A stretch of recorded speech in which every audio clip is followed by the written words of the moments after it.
Welcome to Chatting GPT, the podcast where I get to speak to interesting humans who are implementing AI.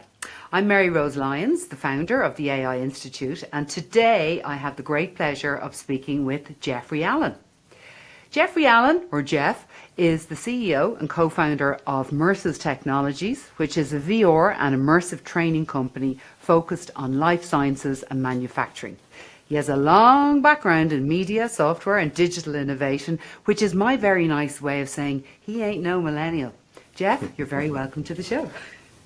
Thank you very much. Delighted to join you here on the podcast and looking forward to conversation about pretty much anything. Yeah, great. Excellent. Okay, carte blanche. So I have to say, I'm a huge fan of Mersus. I think it's a really interesting company. You know, you set that up back in 2013, I think, yourself and Dermot. Yeah, Dermot Condren, shout out to Dermot, I bet you're listening. So you've been pretty much at the forefront of virtual reality and immersive since it began. Yeah, well, it's safe to say we started dabbling in it probably professionally in 2015. And it really, well, it was starting to become an option. Our background was in... we started as a one-stop shop. The two of us, we met in college. I was doing my master's. Irma was substantially younger, and when we graduated, we started a one-stop shop for mobile devices and applications for business. We were making applications then, our websites, mobile websites, in 2013. So we evolved into doing video and animation, which was quite successful. Won good few national recognition and stuff like that. So. And then one day Dermot said, hey, we could use these game engines for making our productions. So that's when we dived in, probably 2015, and we've been R&D since, you know. That's fantastic. So I've seen what you do. So basically, for anyone who's listening who isn't really well up on what immersive and VR is all about, basically Geoff's company makes virtual reality training that's used by a lot of pharma and life sciences companies for training their staff. And you're the only ones that do headsets and hands. Am I right? Only one is a big term, but we've been dabbling in hand tracking. We don't use controllers. If you use controllers, you have to learn another interface. We like the old hand interface. It's with us since we could crawl. So, yeah. And when COVID hit, one of our software guys was at home alone and wanting something to do, so we sent him on a course. So since 2020 we've been doing hand tracked only. We don't only do hand tracked, we only do mobile, which is, we're very committed to it, because if you do similar experience for mobile, desktop and headsets, you lose the power of the immersive, and that's very strong. So that's so like a typical use case would be, for example, large pharma company need to get like 20 people interviewed. Olden days, they would have had to fly them in, travel out to Galway, wherever, Dublin, whatever, and get them to perform tasks. Now they can send your stuff out to them, is that right? And they can stay in their home country? Just for clarification, we're still in the olden days, okay? Okay. The concept is, yes, we go in, we map a process, how it takes place. We basically capture the human motion involved through cameras and visually, and then the huge change in terms of media and the paradigm shift is the fact that this is what's called real-time media. So you can actually adjust it.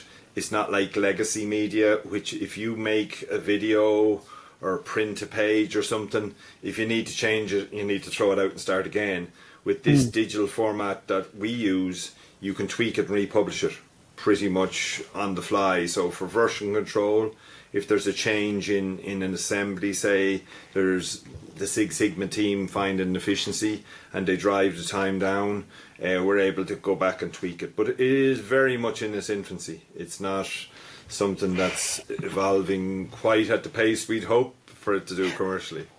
But I think that it's a very exciting time, and I wanted to ask you about this in terms of, say, the overlap of, say, spatial with AI. So, you know, there's been quite a lot of stuff happening just literally in the last 2 weeks.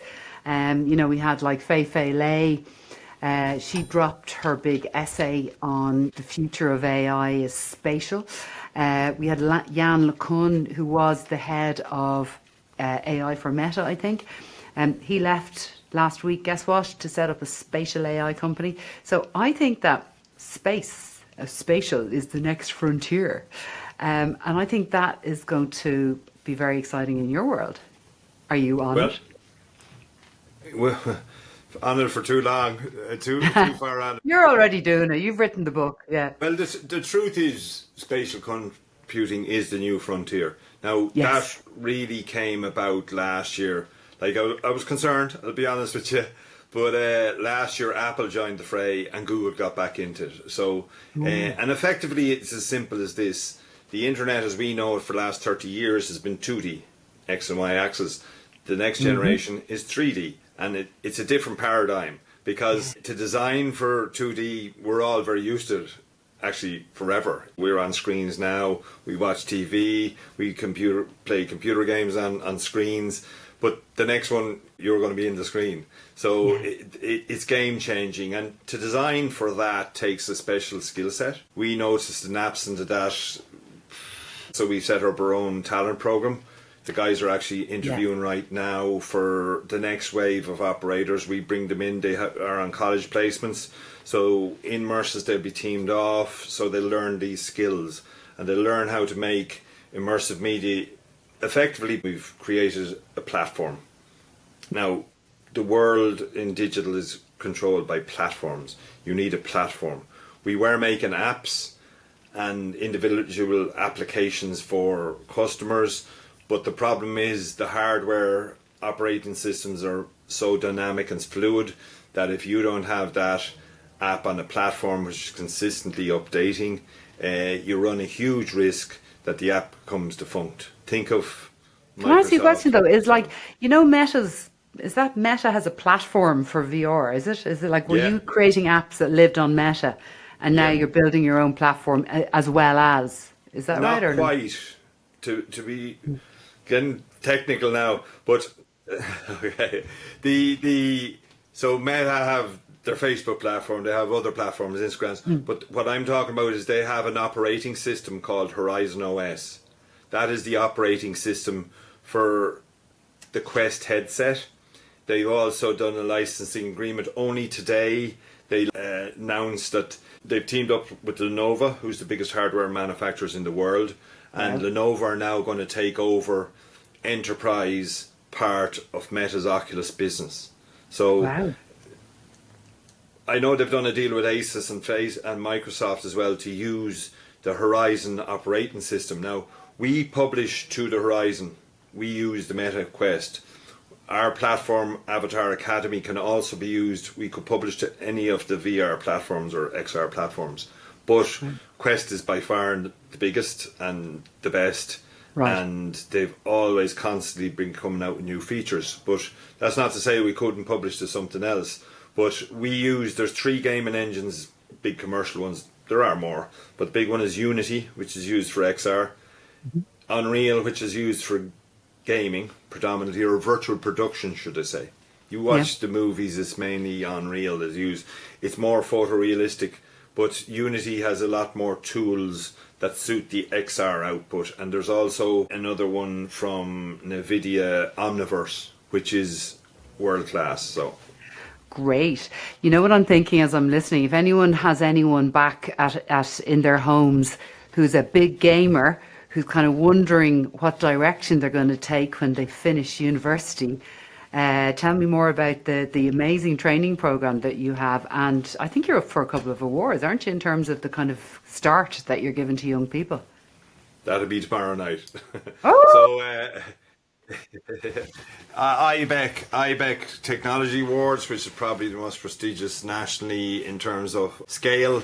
We're up for the Talent Development Award. So the atmosphere that they have created there, and the kind of the learning and the kind of camaraderie for a lot of people, including a lot of neurodiverse people, I think it really is such an amazing place. Do you want to talk to that a bit, Geoff, like about how and why and the benefits to the business? Well, I guess it goes back to my own roots and the old ADHD. You know, Sure, we're all a bit ADHD, I think, in this day and age. fundamentally, we've built an environment where people can grow. That's what Yeah. Mersus is about. You know, we don't inhibit their creativity, and everybody has a creative streak. The majority of people don't get to realise that. So when we identify where they can sit within our organisation, we tend to cut them loose once they have. We've built a program. There's 3 key roles in our operation. There's creative developer, who makes the assets. There's the immersive developer, who makes them interactive, and then we've software people building the platform. So gaming is core. It's Yes. the skill sets to make a computer game. This is just a commercial application for that technology. So we're hoping to leverage the fact that gaming is a very, very hard way to earn a crust just because of the structure of gaming companies. They tend to take short-term contracts.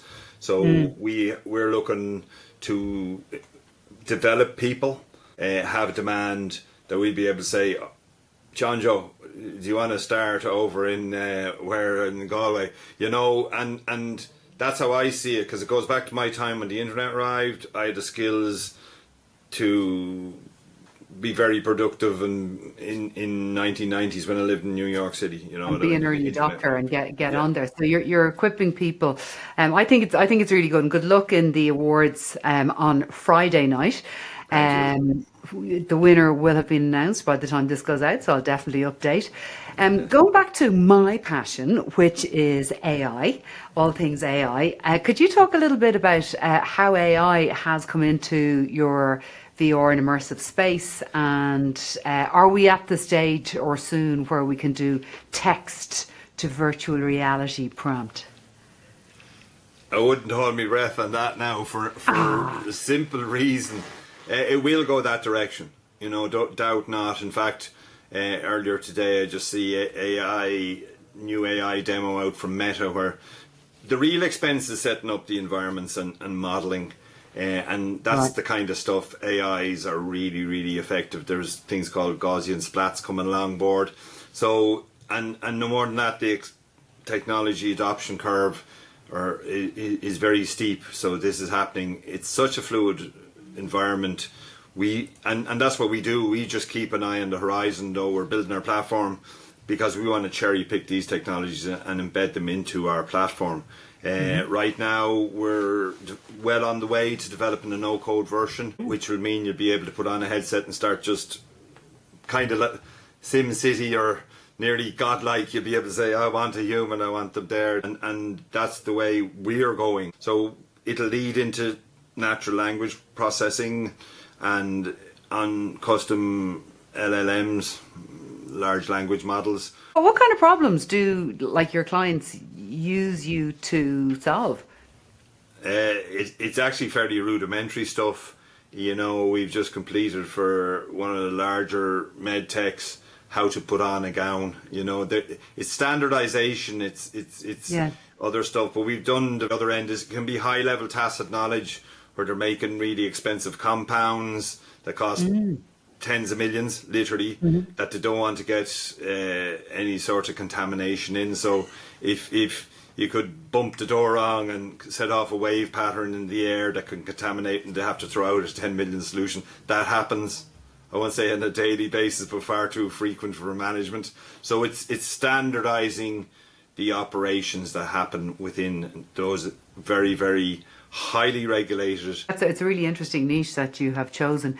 So tell me, in terms of immersive tech and immersive training, what does that look like in about, say, 5 years' time? Like how will your clients be? Yeah, thanks Gemini 3.0 for that one.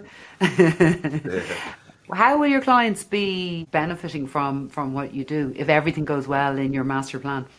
With our platform, it's one click away. So if you're in Harvey Norman in Auckland, you can go in, put the headset, plug it to the internet and press a button and have an Avatar Academy.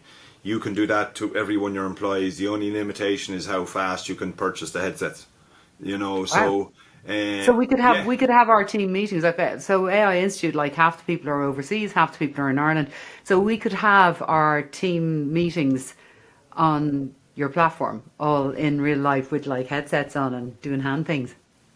Oh, it's phenomenal, actually. It's worth looking up if any of the listeners want to look up. Lexi Freeman interviewed Mark Zuckerberg with full Oh, body scans, and that's something that's really interesting. Yeah, is it a 4 hour special, or is it kind of a little bit more? absolutely. He doesn't do Oh anything else God. well.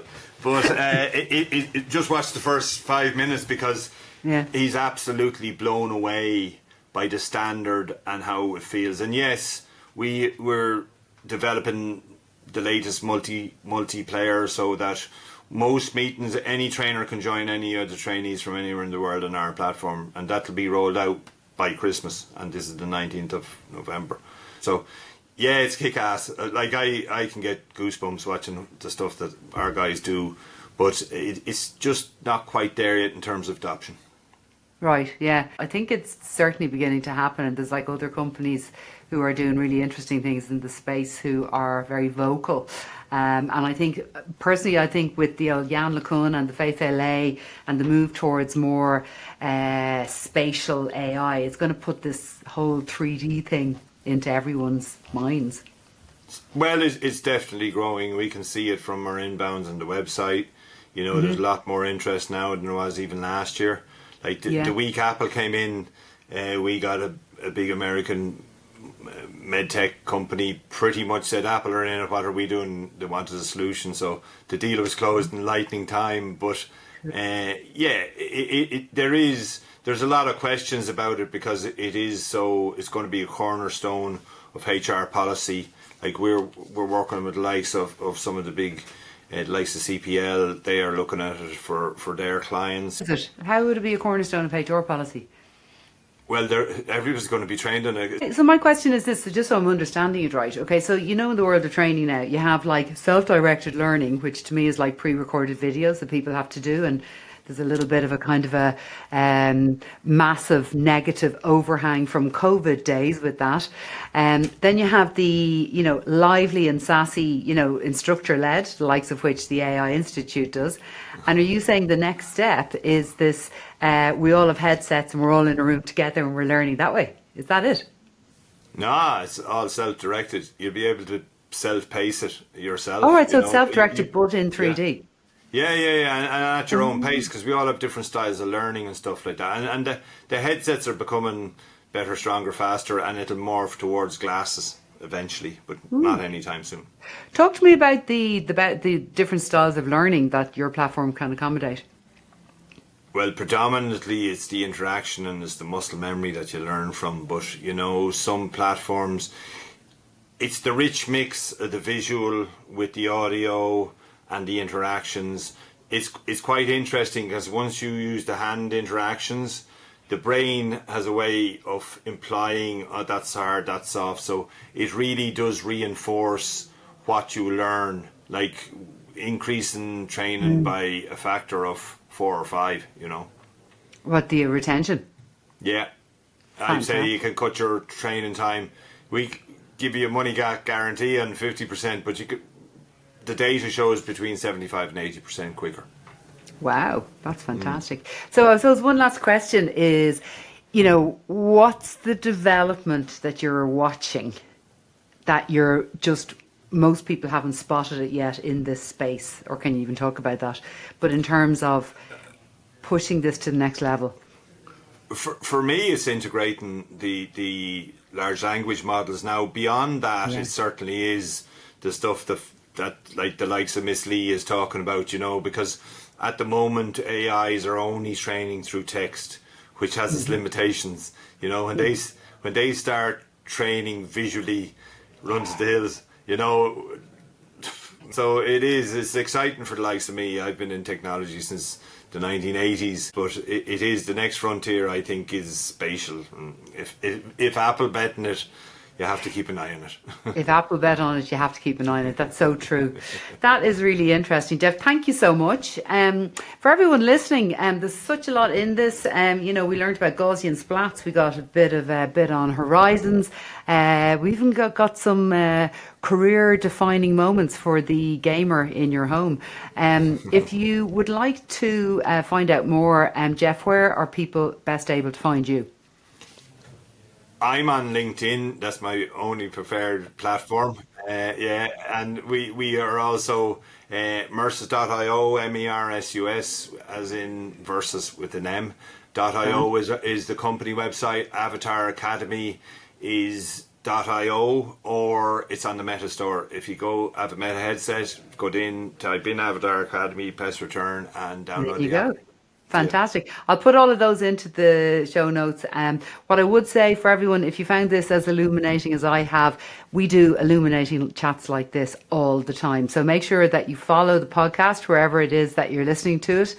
We are the only podcast really dedicated to specifically speaking to real life people who are doing really great things in the space of AI in organizations. Not the theoretical stuff, but genuinely solving real problems. So thank you very much for listening. This is the last episode of season 5. We are so grateful to you if you've listened to any of our podcasts. I'm very grateful to you, Geoff, for being our guest today.